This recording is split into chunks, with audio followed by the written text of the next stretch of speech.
Question in the name of Deputy David Cullinan. You might introduce the Deputy. Thank you. Just inquiring as to whether your department has carried out any review of the public procurement rules.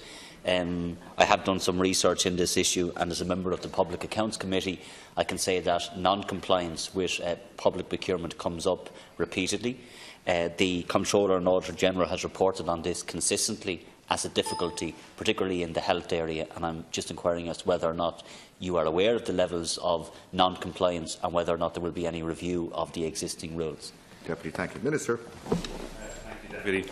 Public procurement is governed by EU and national rules, and the aim of these rules is to promote an open, competitive and non-discriminatory public procurement regime which delivers best value for money. It is a basic principle of public procurement that competitive tendering should be used other than in justifiably exceptional circumstances. Under the Department of Finance Circular 40/02, accounting officers of government departments and offices are required to complete and submit an annual report signed off by the accounting officer to the Comptroller and Auditor General in relation to contracts in excess of €25,000, exclusive of VAT, that were awarded without a competitive process. The circular states that contracts awarded or purchases made without a competitive process should be subject to an internal review by an internal audit unit or by a senior officer independent of the procurement process. The accounting officer, in his or her annual report to the Comptroller and Auditor General, sets out the reason for not using a competitive process in relation to each contract.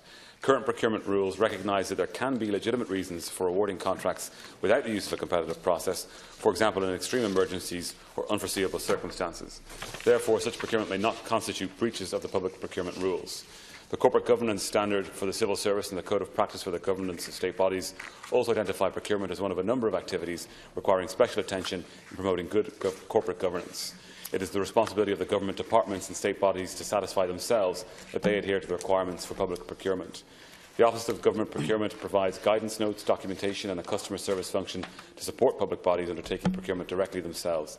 In addition, template tender and contract documents have been developed in conjunction with the Chief State Solicitor's Office and the Office of the Attorney General to assist contracting authorities involved in carrying out routine, non-bespoke and low to medium risk procurements. And these are available on the National Public Procurement website www.etenders.gov.ie. Public bodies are subject to examination by the CNAG regarding their adherence to EU and national rules on public procurement, and of course the CNAG works with the Public Accounts Committee in reviewing those accounts on an annual basis. Minister, thank you. Deputy. First of all, of course, there are extraordinary circumstances in which departments may not comply with rules, and the circumstances are set out. What we have here is report after report after report by the Comptroller and Auditor General, which flags up a lack of compliance with the rules, and these are flagrant breaches of the rules. So I think you should examine all of those documents first from the CNAG. It seems that all a department has to do is flag up non-compliance. There are no sanctions, there are no penalties, and as a consequence there is no change. And unless they are forced to change, we are going to continue simply to be told, well, there is nothing we can do. The CNAG also found that the levels of non-compliance in the HSE were so high after carrying out an audit where 30% of the sample was found to be not compliant with procurement rules in 2015, that was so high that the problem was systemic. And systemic not just in relation to the HSE, but right across the system. So there is a real problem here, Minister, and unless we have rules in place that involve some level of sanction, I think we are going to see more and more of this. Thank you, Deputy. Minister, to respond. I think it's important to understand that the reason that we know about these instances of non-competitive processes taking place is because they are completed by the accounting officers themselves under this Circular 40/02.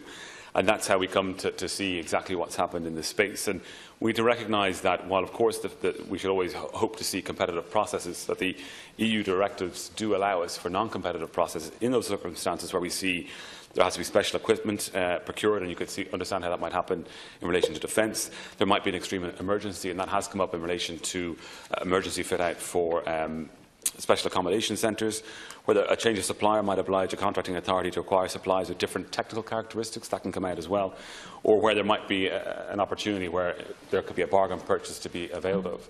I think it's worth noting that despite the cases that you have listed, and you've listed them previously in the Chamber in previous debates as well, that we have the lowest level of non-competitive procurement in the EU, less than 1% of the 12 billion of procurement undertaken by the state. Thank you. Minister, Deputy, for reply. Just reading from the Controller's, one of the Controller's most recent reports, where he says that it should be noted that the level of non-compliant procurement may be higher due to under-reporting. He went on to say that the HSE, for example, does not have adequate systems to capture instances of non-compliant procurement and understands that it is unreporting at this level.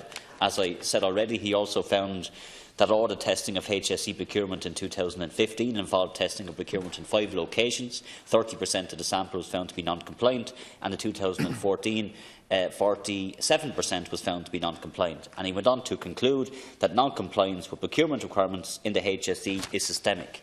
And not only that, but there was organisation after organisation after organisation where he cited similar problems. And when you correctly say that we're only aware of this because of the accounting officers informing us of non-compliance, the problem is nothing changes because there is no sanction. So there's a number of issues here. 1, no sanction, and 2, there's potentially levels of unreporting as well. All I'm asking for is a review.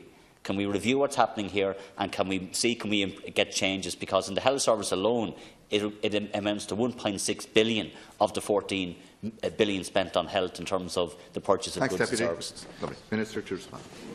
So, to be clear, this is constantly being reviewed by the Office of Government Procurement, which is a new office, and its role in this area is to bring about the standards for compliance, the standards to be set in going for a competitive or a non-competitive tender, to then liaise with the contracting authorities, which might be a state agency or might be a local authority, in terms of best practice. And I spoke in my earlier reply about the work that has been done there with the AG's office and the Chief State Solicitor to try and achieve that. But as you'll know from your role in the Public Accounts Committee, it's the responsibility of the accounting officer under Section 19 of the CNAG's Act, amended in 1993, to answer for those financial management aspects. There's an internal audit function within the department that will look where a non-competitive process has taken place. It's then declared by the accounting officer under the section, or under 40/02. The minister and the accounting officer are then responsible to the PAC insofar as the CNAG's external audit has taken place of that department. And that's the mechanism whereby this is reviewed and where accountability is held. The role of the OGP in all of this is to bring about these reforms, bring about these better standards, so we can see exactly what has been happening to date, and we can drive further reform and improvement into the future. Thank you. Minister, thank you. Next.